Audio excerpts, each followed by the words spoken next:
যেমনটা আমরা লস এঞ্জেলসে দেখছি, সম্পূর্ণ ভিন্ন ধরনের একটা আল্লাহ সুবহানাহু ওয়া তাআলার আযাব, যা অতীতে আল্লাহ সুবহানাহু ওয়া তাআলা কোনো জাতির ক্ষেত্রে প্রয়োগ করেননি। সুতরাং যে কোনো মুহূর্তে যে কোনো ধরনের আযাব এবং গজবের আমরা শিকার হতে পারি। এবার আমরা দেখি আল্লাহ সুবহানাহু ওয়া তাআলা সামুদ জাতিকে কিভাবে ধ্বংস করেছেন। সামুদ জাতিকে ধ্বংস করার ক্ষেত্রে শুধু একটি বিষয় উল্লেখ করা হয়েছে, সেটা হচ্ছে প্রচণ্ড বিকট আওয়াজ, আর কিছু নয়। প্রচণ্ড বিকট আওয়াজ। وأخذ الذين ظلموا الصيحة فأصبحوا في ديارهم جاثمين। আর এমন বিকট আওয়াজ, যে বিকট আওয়াজে তারা যে যে জায়গায় ছিল সেই জায়গায় স্থির অবস্থায় পৃথিবী থেকে বিদায় নিয়েছে। পুরো একটা শহর, পুরো একটা গ্রাম, পুরো একটা এলাকা স্থির অবস্থায় বিদায় নিয়েছে। সামুদ জাতির কথা বলতে গিয়ে আল্লাহ সুবহানাহু ওয়া তাআলা বলছেন, ওয়াইলা সামুদ আখাহুম সালেহ। আমি সামুদ জাতির নিকটে নবী পাঠিয়েছিলাম সালেহকে। তাহলে আদ জাতির নিকট নবী পাঠালেন হুদকে। আর লূত আলাইহিস সালাতু ওয়াস সালামের সম্প্রদায়ের নিকট নবী পাঠালেন লূত আলাইহিস সালাতু ওয়াস সালামকে। আর নূহ আলাইহিস সালাতু ওয়াস সালামের সম্প্রদায়ের নিকট নবী পাঠালেন নূহ আলাইহিস সালাতু ওয়াস সালামকে। আদের নিকট নবী পাঠালেন হুদকে। আর সামুদের নিকট নবী পাঠালেন সালেহকে। সালেহ তাদের বলল, ইয়া কওমি ইবুদুল্লাহ, হে আমার জাতি, তোমরা আল্লাহর ইবাদত করো। মা লাকুম মিন ইলাহিন গায়রু, আল্লাহ ব্যতীত ইবাদতের যোগ্য কোনো ইলাহ নেই। ক্বাদ জাআতকুম বাইয়িনাতুম মির রাব্বিকুম হাযিহি নাকাতুল্লাহি লাকুম আয়া, আল্লাহর নিদর্শন হিসেবে আমি একটি উটনি নিয়ে এসেছি। ফাদারুহা, উটনি, ফাদারুহা তাকুলু ফি আরদিল্লাহ, তোমরা এই উটনিকে কষ্ট দিও না, বাধা দিও না, আল্লাহর জমিনে তাকে চড়তে দাও। ওয়ালা তামাসসুহা বিসু, তাকে কষ্টের উদ্দেশ্যে আঘাত করিও না। ফায়াখুযাকুম আযাবুন আলীম, যদি তোমরা করো তোমাদের উপর আল্লাহর কঠোর ভয়ঙ্কর আযাব ও শাস্তি আসবে। ওয়া ইলা মাদিয়ানা আখাহুম শুআইব, আর মাদিয়ানবাসীর নিকটে আল্লাহ সুবহানাহু ওয়া তাআলা নবী হিসেবে পাঠিয়েছেন শুআইবকে। ইয়া কওমি ইবুদুল্লাহ ওয়ারজুল ইয়াউমাল আখির ওয়ালা তা'সাউ ফিল আরদি মুফসিদিন, হে আমার কওম, তোমরা পরকালের চিন্তা করো।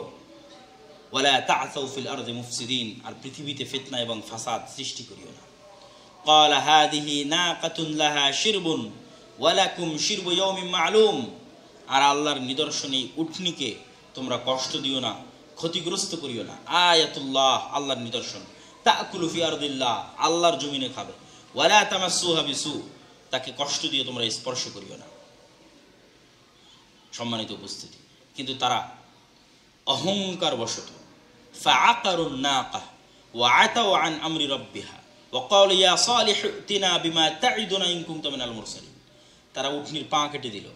ওয়া আতাউ আন আমরি রাব্বিহিম, আল্লাহর আদেশকে অমান্য করল।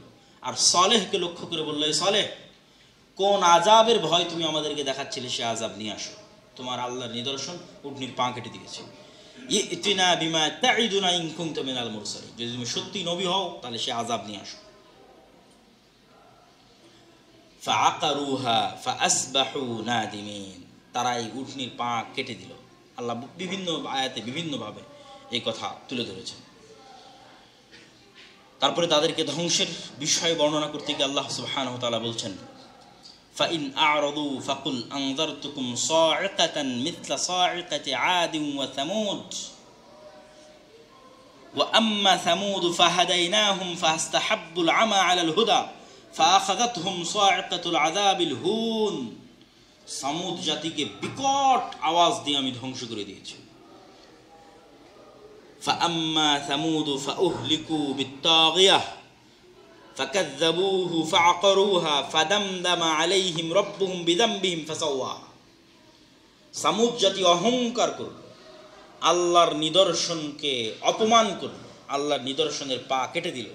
ফাদামদামা আলাইহিম রাব্বুহুম বিযামবিহিম ফাসাওয়াহা, আল্লাহ বিকট আওয়াজ দিয়ে তাদেরকে পৃথিবী থেকে এমনভাবে মিটিয়ে দিলেন, কি ছোট, কি বড়, কি বয়স্ক, কি শিশু, কেউ বাঁচল না। দামদামা আলাইহিম রাব্বুহুম, সবাইকে আল্লাহ সুবহানাহু ওয়া তাআলা সমূলে নিঃশেষ করে দিলেন।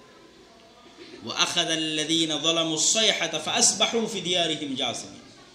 সামুদ সম্প্রদায় যখন তাদের বাড়িতে ছিল, তাদের বাড়িতে ঘুমন্ত থাকা অবস্থায়, আরামে বিশ্রামে থাকা অবস্থায় বিকট আওয়াজ তাদেরকে এমনভাবে গ্রাস করলো, ফাআসবাহু ফি দিয়ারিহিম জাসিমিন, তারা নিজ নিজ বাড়িতে মূর্তির মতো, ফ্রিজারের মতো, যেভাবে নিজ নিজ জায়গায় মানুষ দাঁড়িয়ে থাকে, নড়াচড়া করতে পারে না, এইভাবে তারা সকাল করলো মৃত অবস্থায়, নড়াচড়া ছাড়া অবস্থায়, স্থির অবস্থায়। ফাআখাযাতহুমুর রাজফাতু ফাআসবাহু ফি দারিহিম জাসিমিন, ভয়ঙ্কর বিকট আওয়াজ তাদেরকে ধ্বংস করে দিয়েছে।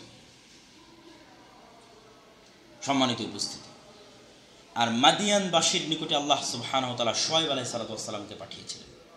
আল্লাহ বলেন, ওয়া ইলা মাদিয়ানা আখাহুম শুআয়ব, আর আমি মাদিয়ানবাসীর নিকটে শুআয়বকে পাঠিয়েছিলাম। ক্বালা ইয়া কওমি ইবুদুল্লাহ মা লাকুম মিন ইলাহিন গায়রুহু, শুআয়ব তার কওমকে বলল, হে আমার কওম, তোমরা আল্লাহ ব্যতীত আর কারো ইবাদত করিও না, আল্লাহ ব্যতীত কোনো কিছু ইবাদতের যোগ্য নয়। ফাআউফুল কাইলা ওয়াল মিজান, তোমরা ওজনে কম দিও না, মানুষকে মাপে এবং ওজনে ঠিকমতো বুঝিয়ে দাও। ওয়ালা তাবখাসুন নাস আশিয়াআহুম, মানুষের উপর জুলুম করিও না। ওয়ালা তুফসিদু ফিল আরজ, পৃথিবীতে ফাসাদ সৃষ্টি করিও না। যালিকুম খায়রুল লাকুম ইন কুনতুম মুমিনিন, এটি তোমাদের জন্য কল্যাণ করা হবে যদি তোমরা মুমিন হয়ে থাকো। কিন্তু মাদিয়ানবাসীও শুআয়ব আলাইহিস সালাতু ওয়াস সালামের কথাকে অস্বীকার করলো এবং তাদেরকে আল্লাহ সুবহানাহু ওয়া তাআলা ভয়ঙ্কর আযাব দিয়ে ধ্বংস করে দিলেন। তাহলে ধারাবাহিক আমরা কয়েকটা কওমের ধ্বংসের কথা পবিত্র কোরআন থেকে তুলে ধরলাম। নূহ আলাইহিস সালামের কওমকে আল্লাহ বন্যা দিয়ে ধ্বংস করলেন। লূত আলাইহিস সালাতু ওয়াস সালামের কওমকে আল্লাহ সুবহানাহু ওয়া তাআলা শহর উল্টিয়ে দিয়ে এবং অগ্নির পাথর বৃষ্টি বর্ষণ করে ধ্বংস করে দিলেন। আর আদ সম্প্রদায়ের নিকট আল্লাহ সুবহানাহু ওয়া তাআলা হুদ আলাইহিস সালাতু ওয়াস সালামকে পাঠিয়েছেন। সামুদ সম্প্রদায়ের নিকটে সালেহ আলাইহিস সালাতু ওয়াস সালামকে পাঠিয়েছেন। আর মাদিয়ানবাসীর নিকটে শুআয়ব আলাইহিস সালাতু ওয়াস সালামকে পাঠিয়েছেন। আদ সম্প্রদায়কে প্রচণ্ড বাতাস, ঠান্ডা বাতাস দিয়ে তাদেরকে ধ্বংস করে দিয়েছেন। সামুদ জাতিকে আল্লাহ সুবহানাহু ওয়া তাআলা বিকট আওয়াজ দিয়ে ধ্বংস করে দিয়েছেন। তাহলে এই প্রত্যেকটি বিবরণ প্রমাণ করে যে আল্লাহ সুবহানাহু ওয়া তাআলা যে কোনো মুহূর্তে, যে কোনো সময়, যে কোনো শহরবাসীকে, যে কোনো গ্রামবাসীকে আল্লাহ সুবহানাহু ওয়া তাআলা ধ্বংস করে দিতে পারেন। এই জন্য আল্লাহ পবিত্র কোরআন মাজিদে মানুষকে সতর্ক করে বলছেন, ওয়াকাম আহলাকনা ক্বাবলাহুম মিন কারন, হে দুনিয়ার মানুষ, তোমাদের পূর্বের কত মানুষকে আমি ধ্বংস করে দিয়েছি। হুম আশাদ্দু মিনহুম বাতশা, যারা তোমাদের চেয়ে শক্তিশালী ছিল এবং তাদের সেই জন্মভূমি, মাতৃভূমিকে উজাড় করে দিয়েছি, মানে ওখানে বসবাস করার মতো কেউ থাকে না। ইন্না ফি যালিকা লাযিকরা লিমান কানা লাহু কলবুন আও উলকিয়া সামউ ওয়া হুয়া শাহীদ, আর এই ঘটনাগুলোর মধ্যে তাদের জন্যই শিক্ষা আছে যাদের অন্তর আছে, আর যাদের অন্তর মরে গেছে তাদের জন্য শিক্ষা নাই। সম্মানিত উপস্থিতি, এই ঘটনাগুলো বলে আমরা যেটি বলতে চাচ্ছি যে আজকের আধুনিক বিশ্বের সবচেয়ে শক্তিশালী রাষ্ট্র আমেরিকা, আমেরিকার সবচেয়ে উন্নত শহরগুলোর একটি উন্নত শহর লস অ্যাঞ্জেলস, পৃথিবীর সকল প্রযুক্তি, সকল সামর্থ্য, সকল শক্তি যা একটা পৃথিবীর সর্বোন্নত দেশের পক্ষে থাকা সম্ভব আগুন নিভানোর জন্য, ফায়ার সার্ভিসকে যত উন্নত করলে পৃথিবীর যে কোনো আগুন নিভানো যেতে পারে, তার সকল ব্যবস্থাপনা আমেরিকার কাছে আছে। কিন্তু তারপরেও গত 7 দিন 10 দিন যাবৎ জ্বলছেই তো জ্বলছেই, হাজার হাজার বাড়িঘর, যেখানে মানুষের স্বপ্নের আবাসস্থল, যেমনটা আল্লাহ বলছেন কোরআনে, যেগুলোতে মানুষ স্বপ্নের মতো বসবাস করত, কল্পনাও করতো না কোনোদিন আল্লাহর আযাব আসতে পারে। কি ঘুমন্ত অবস্থায়, কি জাগ্রত অবস্থায় সেগুলোকে আল্লাহ এমনভাবে বিরান করে দিয়েছেন অতীতে, যেখানে পরবর্তীতে আর মানুষ সেখানে থাকার চিন্তাও করে। তো আমাদেরকেও সতর্ক হতে হবে যে আজকে ফিলিস্তিনের গাজায় যে জুলম হয়েছে, যে অত্যাচার হয়েছে, যে নির্যাতন হয়েছে, হৃদয় বিদারক, সারা পৃথিবীর মানুষের চোখের সামনে, এই জুলমের আযাবে যদি আল্লাহ সারা পৃথিবীর মানুষকে ধ্বংস করে দেয়, তো সারা পৃথিবীর মানুষ এর হকদার। কেন? সারা পৃথিবীর মানুষ এই জুলম চোখে দেখেছে। সারা পৃথিবীর সকল শাসক, সকল দেশ তাদের চোখের সামনে হাজার হাজার মানুষকে, নিরপরাধ মানুষকে বোমা মেরে হত্যা, নিহত হতে দেখেছে। কিন্তু সারা পৃথিবীর কোনো দেশ, কোনো শাসক চেষ্টা করে না। আল্লাহ যদি নূহ আলাইহিস সালাতু ওয়াস সালামের মতো সমগ্র পৃথিবীকেও ধ্বংস করে দেয়, তবুও গাজায় যে অত্যাচার এবং জুলম হয়েছে তার তুলনায় কিছুই না।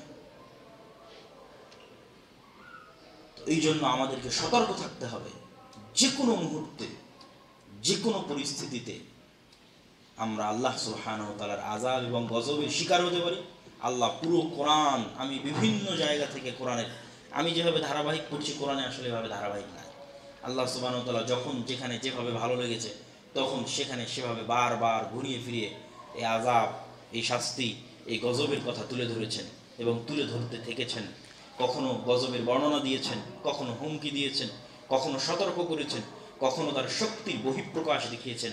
আর আসলেই লা হাওলা ওয়ালা কুওয়াতা ইল্লা বিল্লাহিল আলিয়্যিল আযীম, পৃথিবীতে কোনো শক্তি নাই, কোনো ক্ষমতা নাই। না আমেরিকার কোনো শক্তি আছে, কোনো ক্ষমতা আছে, না ইসরায়েলের কোনো শক্তি আছে, কোনো ক্ষমতা আছে, না রাশিয়ার কোনো শক্তি, কোনো ক্ষমতা আছে। লা হাওলা ওয়ালা কুওয়া, কারো কোনো শক্তি ক্ষমতা নাই ইল্লা বিল্লাহিল আলিয়্যিল আযীম, আল্লাহ সুবহানাহু ওয়া তাআলার শক্তি ছাড়া, আল্লাহ সুবহানাহু ওয়া তাআলার ক্ষমতা ছাড়া। অতএব আমাদেরকে, যারা যেখানে যে অবস্থায় আছে, এই ঘটনাগুলো চোখের সামনে দেখছি আমরা, এগুলো তো কোরআনে আল্লাহ বলছেন, আর এখন আমরা আমাদের চোখের সামনে দেখছি। বিশ্বের সবচেয়ে শক্তিশালী, সবচেয়ে উন্নত প্রযুক্তির দেশ তার সকল আগুন নিয়ন্ত্রণের চেষ্টা এবং পরিশ্রমকে কাজে লাগিয়ে আগুন নিয়ন্ত্রণ করতে পারছে না। তার মানে আল্লাহ যদি এর চেয়ে ভয়ঙ্কর দেয় তাহলে কি হবে? এখন যতটুকু আছে ততটুকু কন্ট্রোল করতে পারছেন, আল্লাহ চাইলে এর চেয়ে ভয়ঙ্কর দিতে পারে, আল্লাহ চাইলে তার চেয়ে ভয়ঙ্কর দিতে পারে। সুতরাং মানুষের কোনো কিছু নিয়ে অহংকার করা, অন্য কারো প্রতি জুলম করা এবং অন্য কোথাও জুলম হতে দেখলে বাধা না দেওয়া, প্রতিবাদ না করা, এর প্রত্যেকটাই জুলমের অংশ। আর গাজার মানুষের উপর যে জুলুম হয়েছে, এই জুলুমের ভাগিদার আমরা সবাই, এই জুলুমের অংশীদার আমরা সবাই, সারা পৃথিবীর সকল রাষ্ট্র, কান্ট্রি, সকল মুসলিম দেশ। সুতরাং আল্লাহর আযাব এবং আল্লাহর গজব যদি সবার উপর আসে, কিছুই করার নেই, আসতে পারে। নূহ আলাইহিস সালাতু ওয়াস সালামের সময় আল্লাহ বেছে কোনো কওমকে ধ্বংস করেননি, সারা পৃথিবীকে ধ্বংস করে দিয়েছে। যদিও উম্মতে মুহাম্মাদের ক্ষেত্রে রাসূলুল্লাহ সাল্লাল্লাহু আলাইহি ওয়াসাল্লাম দোয়া করেছেন যেন তার উম্মতকে আল্লাহ সুবহানাহু ওয়া তাআলা সমূলে নির্মূল না করে দেন। আল্লাহ সুবহানাহু ওয়া তাআলা এই দোয়া কবুল করেছেন। আযাব আসবে, গজব আসবে, কিন্তু সমূলে উম্মতে মুহাম্মাদীকে নির্মূল করা হবে না। তবে কখন, কোথায়, কার উপর আযাব এবং গজব আসবে তা আমরা জানি না। তবে আমাদেরকে আল্লাহর আযাব এবং গজবের ভয়ে থাকতে হবে। আল্লাহর আযাব এবং আল্লাহর গজবের ভয়ে অন্যায়কে বাধা দিতে হবে, অন্যায়কে প্রতিবাদ করতে হবে, প্রকাশ্য গুনাহকে আটকানোর চেষ্টা করতে হবে। যে কোনো প্রকাশ্য গুনাহ আল্লাহর আযাব এবং গজব আসার কারণ হতে পারে। প্রকাশ্য কনসার্ট, প্রকাশ্য গান বাজনার আয়োজন, প্রকাশ্য বেহায়াপনা, এগুলো যে কোনো প্রকাশ্য গুনাহ যা প্রকাশ্যে আল্লাহর বিধানকে লঙ্ঘন করা হয়, প্রকাশ্যে যে কোনো মানুষের উপর জুলম, অত্যাচার, অন্যায়, এগুলো সব কিছু আমাদের উপর আল্লাহর আযাব এবং গজব আসার কারণ হবে। আল্লাহ সুবহানাহু ওয়া তাআলা আমাদেরকে আল্লাহকে ভয় করার, অতীতে চলে যাওয়া যে সম্প্রদায়গুলোর কথা আল্লাহ আমাদের শিক্ষার জন্য কোরআনে উল্লেখ করেছে।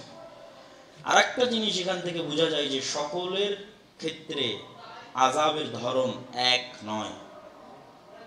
কখনো আল্লাহ বন্যা দিয়েছে, কখনো ঝড় দিয়েছে, কখনো বিকট আওয়াজ দিয়েছে, কখনো আসমান থেকে আগুনের বৃষ্টি বর্ষণ করেছে। সুতরাং আমাদের জন্য যে আরো ভিন্ন কিছু হবে না সেটি কোনো গ্যারান্টি। যেমনটা আমরা লস অ্যাঞ্জেলেসে দেখছি, সম্পূর্ণ ভিন্ন ধরনের একটা আল্লাহ সুবহানাহু ওয়া তাআলার আযাব, যা অতীতে আল্লাহ সুবহানাহু ওয়া তাআলা কোনো জাতির ক্ষেত্রে প্রয়োগ করেননি। সুতরাং যে কোনো মুহূর্তে যে কোনো ধরনের আযাব এবং গজবের আমরা শিকার হতে পারি। আল্লাহ সুবহানাহু ওয়া তাআলা আমাদেরকে আল্লাহ সুবহানাহু ওয়া তাআলার আযাব এবং গজব থেকে বাঁচার তৌফিক দান করুক, আল্লাহুম্মা আমিন। যে কোনো অন্যায়কে প্রতিবাদ করার এবং নিজের দ্বারা যেন কোনো অন্যায় মানুষের প্রতি, আল্লাহর বিধানের প্রতি প্রকাশ্য কোনো লঙ্ঘন যেন আমাদের দ্বারা না হয়, আল্লাহুম্মা আমিন। আর আল্লাহ সুবহানাহু ওয়া তাআলা ফিলিস্তিনের, গাজার মুসলমানদেরকে প্রতি আল্লাহ সুবহানাহু ওয়া তাআলা রহম করুন, আল্লাহুম্মা আমিন।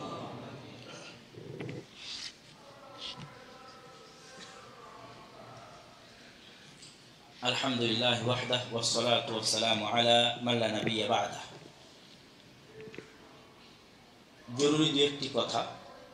আগামী 13 ও 14 ফেব্রুয়ারি আল জামিয়া সালাফিয়া রূপগঞ্জ, নারায়ণগঞ্জ, যা আপনাদের এখান থেকে অতি নিকটে, পূর্বাচল আন্তর্জাতিক বাণিজ্য মেলা, যেখানে এখন চলমান বাণিজ্য মেলায় এমনি মানুষ প্রতিদিন যাচ্ছে, সেই বাণিজ্য মেলার সাথেই লাগানো 2-3 কিলোমিটার পিছে আল জামিয়া সালাফিয়া রূপগঞ্জ নারায়ণগঞ্জ সালাফি কনফারেন্স। এবং এবারের সালাফি কনফারেন্সে ভারত, পাকিস্তান, বাংলাদেশ, সৌদি আরব, নেপাল এই সকল দেশ থেকে আলেম ওলামা উপস্থিত থাকবে।